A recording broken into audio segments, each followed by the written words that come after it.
যেহেতু আমাদের না সুরক্ষিত আছে, যেহেতু আমাদের এটা মহিলাদের ক্ষেত্রের জন্য আমাদের অপরাজিতা বিলটা করা হয়েছে, তার জন্য কিন্তু মহিলারা নিজেই পায়ে হেঁটে আমাদের এই মিছিলে এসেছেন।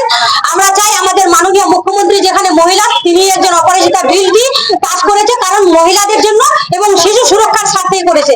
তার জন্য আজকে মহিলারা স্বতঃস্ফূর্ত ভাবে আমাদের মিছিলে এগিয়ে এসেছেন।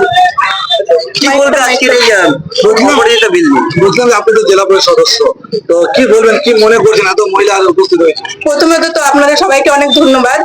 দ্বিতীয়ত আমি বলবো এই যে অপরাজিতা বিল, এই বিলটাকে আমরা অ্যান্টি রেপ বিল হিসেবেও জানি। যেহেতু আমাদের এখানে দেখা যাচ্ছে, আমরা অনেক জায়গায় দেখেছি আমাদের মহিলা, দেখতে পাচ্ছেন এখানে আমরা বেশি মহিলা, কারণ আমাদের মহিলাদের যে ধর্ষণ হয় সেটার বিরুদ্ধে আমাদের এই বিলটা পাস করেছেন আমাদের রাজ্য, আমাদের সরকার মমতা ব্যানার্জি। এবং আমি যেটা বলবো, এই বিলে হচ্ছে অনেক কিছু বলা হয়েছে আমাদের মহিলাদের যে ধর্ষণের বিরুদ্ধে অনেক কিছু বলা হয়েছে, যেখানে বলা হয়েছে যারা অপরাধী তাদেরকে হচ্ছে আজীবন সাজা দেওয়া হবে এবং যা 21 দিনের মধ্যে শেষ করতে হবে। তো আমরা চাই এই বিলটা যেহেতু মানা হচ্ছে না, যেহেতু কেন্দ্রীয় সরকারের দিক থেকে আমরা কোনো ভূমিকাই দেখছি না, তো আমরা ওই জন্যই আন্দোলন নেমেছি, কেন্দ্রীয় সরকারও এই আইনটা মেনে নিক বা এটাকে আইনে পরিণত করা হোক, যে বিলটা বিধানসভায় পাস করা হয়েছে। আপনাদের মিছিল এটা কি কেন্দ্র সরকারের বিরুদ্ধে?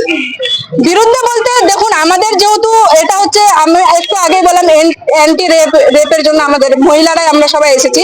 এবার যেহেতু এই বিলটা এখনো পর্যন্ত আইনে পরিণত করা হয়নি, আমাদের মাননীয় রাষ্ট্রপতি এটাকে সিগনেচার না করে এটাকে আইনে পরিণত করেননি, তো একদিক থেকে বলতে গেলে এগেনস্ট, কারণ আমরা চাই উনি এটা মেনে নিয়ে আমাদের এটাকে আইনে পরিণত করুক, তাহলে আমাদের মহিলাদের জন্য এটা মানে সুবিধা হবে আর আমরা সুরক্ষিত থাকতে পারবো। আপনারা তো এখন পদে নেমেছেন, আর্যকর কালকে এখনো কিছুটা ভাবতে পারি, কি বলবেন তার বিরুদ্ধে?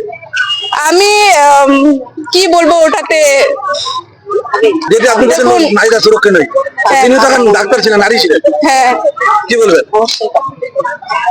দেখুন, ওটা হচ্ছে যে ওটার শাস্তি অবশ্যই যারা দোষী তারা অবশ্যই পাবেন, কারণ এটা তো সত্য কথা, কোনোদিন লুকিয়ে থাকে না, তো অবশ্যই তারা শাস্তি পাবেন, আমি যেটা বলবো।